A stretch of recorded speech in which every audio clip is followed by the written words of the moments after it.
हज़रत फरमाते हैं जिसको कुरान से मेहर समझा है जहाँ ए मुनइमो उनके खाने जूद से है एक नाने सोख्ता।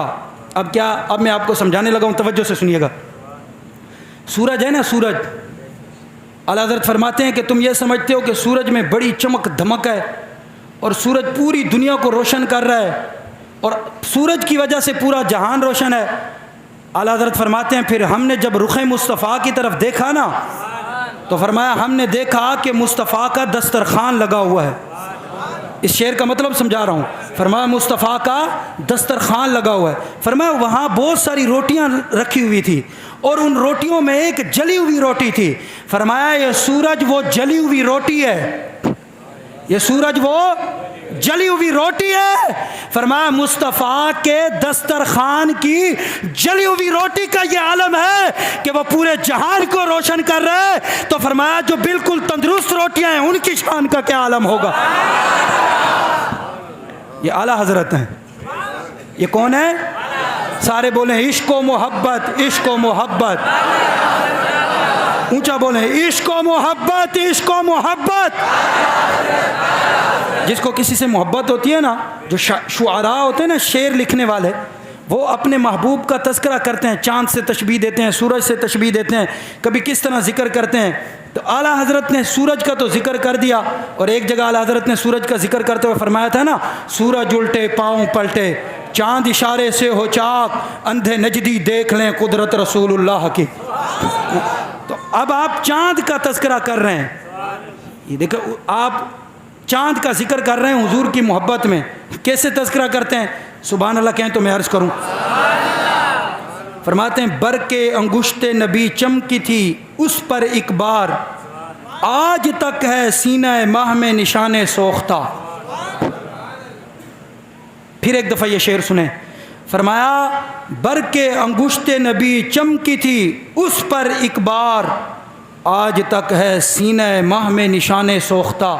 आया है लोग तो ये कहते हैं ना कि चाँद ही से चमकता है, चाँद का ये है, चाँद ऐसा है, चाँद वैसा है। इमाम फरमाते हैं नबी अलैहिस्सलातु वस्सलाम की उंगली मुबारक एक मरतबा चमकी चाँद के सामने। समझ रहे ना? फरमाया मुस्तफ़ा की उंगली एक मरतबा उठी और चाँद के सामने चमकी। फरमाया जो वो चाँद के सामने चमकी, फरमाया आज तक चाँद के सीने पे दाग है, इसलिए कि वह मुस्तफ़ा की उंगली की नूरानियत को बर्दाश्त नहीं कर सका। आपने जुमले पे गौर किया? फरमाया उंगली चाँद के सामने एक मरतबा, नहीं बोल रहे आप सारे, हाँ, एक मरतबा चाँद के सामने चमकी। आया है यानी एक मरतबा मुस्तफ़ा का नूर उंगली से ज़ाहिर होके चाँद के सामने आया तो चाँद के सीना भी छलनी हो गया। फिर आला हज़रत अगले शेर में फरमाते हैं चाँद को मशवरा देते हुए कहते हैं ऐ चाँद, तुझे पता नहीं है एक वक्त वो था कि नबी अलैहिस्सलातु वस्सलाम मेराज के लिए तशरीफ़ लाए थे। अगर तू ये चाहता था कि तेरा ये दाग धुल जाता तो मुस्तफ़ा की नालैन से लगने वाली खाक लेता अपनी झोली में, तेरा ये दाग धुल जाता। अब बोले इश्क़ो मोहब्बत, इश्क़ो मोहब्बत। ऐसा नहीं बोला करें, ऐसा बोलने का कोई माना बनता नहीं है ना। इश्क़ो मोहब्बत, इश्क़ो मोहब्बत, इश्क़ो मोहब्बत, इश्क़ो मोहब्बत, इश्क़ो मोहब्बत, इश्क़ो मोहब्बत। हज़रत सैयदना अब्बास रदी अल्लाह ताला अन्हु, इमाम जलालुद्दीन सूती रहमतुल्लाह अलैह ने खसाइस कुबरा में भी इसको नकल किया है। हज़रत अब्बास रदी अल्लाह ताला अन्हु फरमाते हैं या रसूल अल्लाह मैं आप पर ईमान कैसे लाया? हुज़ूर ने फरमाया कैसे लाए? अर्ज़ किया रसूल अल्लाह जब आपका बचपना था, आप पिंगूड़े में लेटे होते थे तो या रसूल अल्लाह मैं देखता था कि आपकी अंगुश्ते शहादत जिस तरफ झुकती थी चाँद उधर ही झुक जाता था। या रसूल अल्लाह अगर आप उंगली को इस तरफ करते तो चाँद इस तरफ, आप इस तरफ करते तो चाँद इस तरफ। या रसूल अल्लाह मैंने देखा कि चाँद आपका खिलौना बना रहता था।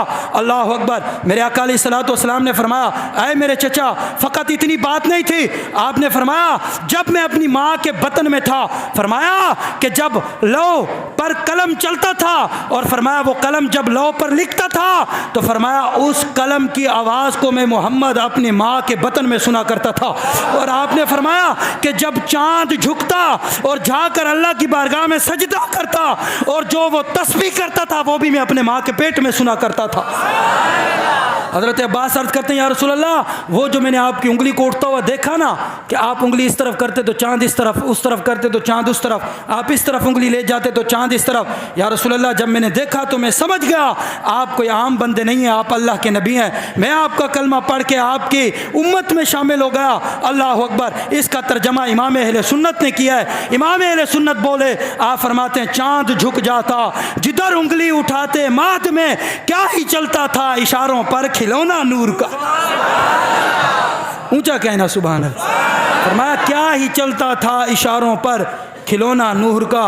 और आप फरमाते हैं माह मदीना अपनी तजल्ली अता करें, माह मदीना अपनी तजल्ली अता करें, ये ढलती चांदनी तो पहर दो पहर की है। इसका मैं तर्जमा करके अपनी बात को ख़त्म करता हूँ। अल्लाह अकबर। इमाम क्या फरमाते हैं?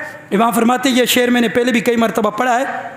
इमाम फरमाते हैं सूरज को देखने वालों, चाँद को देखने वालों, मुस्तफ़ा की तरफ देखो तो चाँद भी भूल जाएगा और सूरज भी भूल जाएगा। इमाम क्या फरमाते हैं? फरमाते हैं माह मदीना अपनी तजल्ली अता करें, ये ढलती चाँदनी तो पहर दो पहर की है। आप फरमाते हैं लोगों देखो सूरज निकलता है चंद वक्त के लिए, थोड़े से वक्त के लिए, यानी उसका एक महदूद वक्त है, फिर उसके बाद सूरज डूब जाता है। चाँद भी महदूद वक्त के लिए निकलता है फिर डूब जाता है। फरमाया सूरज और चाँद को देखकर भूलने वालों मदीने की तरफ तो तवज्जो करो, वो चाँद कब से चमक रहा है और कब तक चमकता रहेगा। फरमाया जब से वो चाँद और सूरज तुलू हुआ है पूरे जहान को रब ने मुस्तफ़ा के चेहरे की वजह से रोशनी अता फरमाई।